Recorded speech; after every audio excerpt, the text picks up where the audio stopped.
What is history?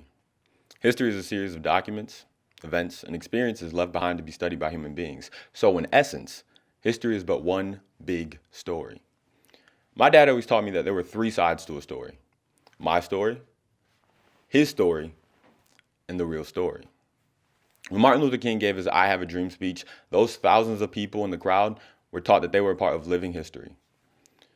Back in 2008, when those 2 million people stood in the audience and the millions more watching at home saw our 44th and first black president of these United States, Barack Hussein Obama, become inaugurated, we were taught that we were part of living history. Every day that we live, breathe, and soak in this thing called life, we become a part of what is known as an author of history. But what side of the story is history really telling us? Is it our story or is it his story? You see, because his story is the same story that taught us that a nation that denied colored people the right to vote for 200 years was founded on the principles of democracy and popular sovereignty. This is the same story that taught us that our founding fathers believed all men were created equal, and yet George Washington owned more than 300 slaves, none of whom even knew how to spell the word equality. You see, his story is actually quite funny. His story lives only for its own glory. It justifies its lies, maximizing the contradictions in anything that speaks otherwise. Think way back to elementary school. History taught you that in 1492, Christopher Columbus sailed the ocean blue, and that upon his journey, he discovered entire continents, a new world, uncharted area. But what his story fails to realize, or fails to mention, is the nearly 100 million Indians who died. That's almost 94 million more people than Hitler killed. But too bad, so sad, these Native American Indians weren't even considered civilized citizens, at least not in this area. Isn't it funny how Native American Indians weren't even citizens in Native America?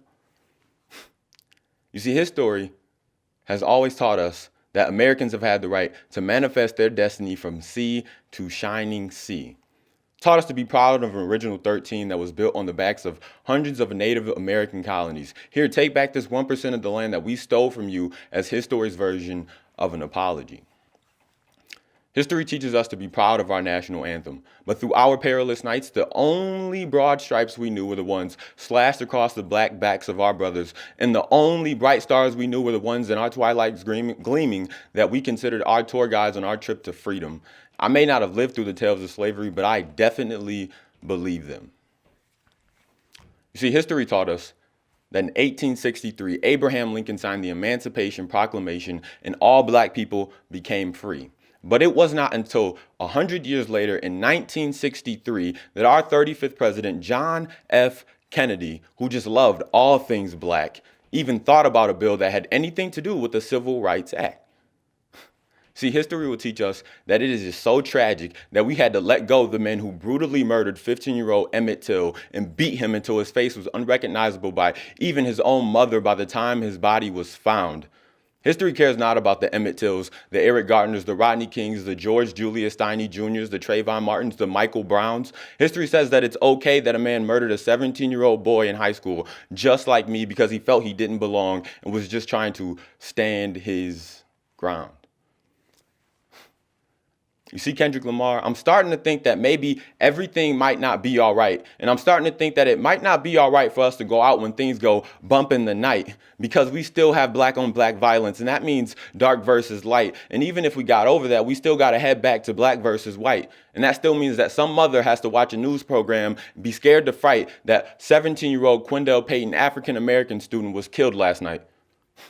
Crimes, brown-skinned, slightly athletic build, and a opposing height, 13 shots to the skull because he refused to give up his First Amendment rights in a scuffle with police officer John Doe. And now John Doe faces charges in what is considered to be an equally innocent fight. In the media's one-sided sight, those are just prices we had to pay for an officer to do his job and for another little black boy to lose his life.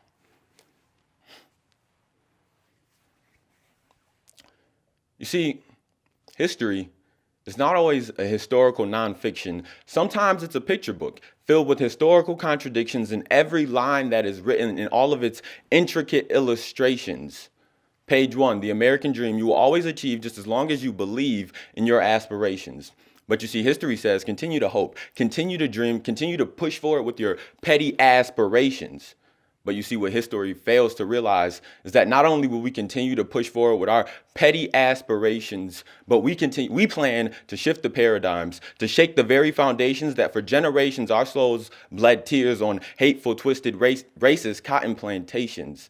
Excuse my manners, master, but because of the black brains that you have splattered, I think it's about time that we have lifted our banner. We recognize that all lives are important, but right now we need you to recognize that black lives really do matter. No longer will I be part of living his story. You see, because not just today, not just this month, but in this generation, we take back what has always been ours. Our legacy, our story. We take back our history.